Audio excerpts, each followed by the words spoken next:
Conseil bullshit numéro 3.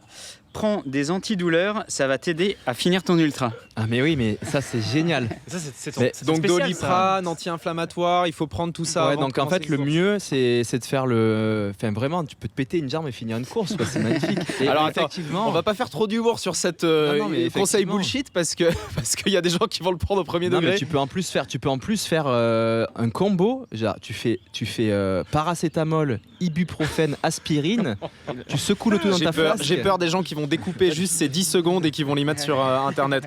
Théo, explique-nous pourquoi c'est vraiment une mauvaise idée. Non, c'est vraiment une mauvaise idée et on l'a vu l'année dernière sur des courses et d'autres courses, beaucoup de coureurs ont été contrôlés positifs pour la prise d'anti-inflammatoires et de paracétamol également. En fait, ça va inhiber la douleur et les inflammations. Il va y avoir des grosses répercussions sur le système rénal.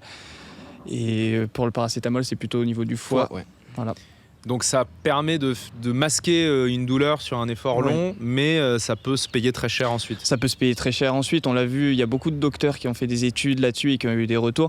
Des gens, même au final, pas uniquement que pour les coureurs élites qui vont chercher la performance pour la masse du peloton, entre guillemets, qui prennent ça pour terminer leur ultra-trail, leur course ou n'importe quelle distance et se retrouvent dialysés à l'issue de la course parce que c'est déjà arrivé beaucoup de fois, on n'en entend pas beaucoup parler. Ouais, il y a même eu des décès, hein. Donc donc là on en a plaisanté un peu, mais il faut pas plaisanter avec ce sujet. Non, C'est mais en vraiment fait, dangereux. c'est toujours pareil. C'est une société de performance. Et puis, Gugus qui va vouloir pas perdre la face lundi matin au café au bureau, ben voilà, avec sa petite douleur, va prendre un antidouleur pour passer sa course.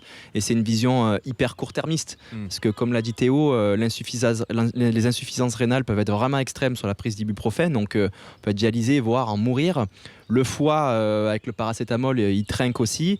Et ce qui est dommage aussi, c'est le risque de ne pas réussir à... Parce que quand on a une petite douleur, en fait, naturellement, on va venir un petit peu compenser cette douleur. Alors, il ne faut pas que ça devienne chronique, cette compensation dans un quotidien, parce que c'est là qu'on va vraiment installer une inflammation aiguë. En revanche, sur une course, la petite compensation va être intéressante pour protéger. On est bien foutu, en fait, pour protéger la zone qui est affectée. Et finalement, à l'échelle d'une course, c'est pas trop grave de compenser un petit peu, mais si tu inhibes cette douleur, tu vas pas pouvoir protéger cette zone et tu vas finalement empirer le problème.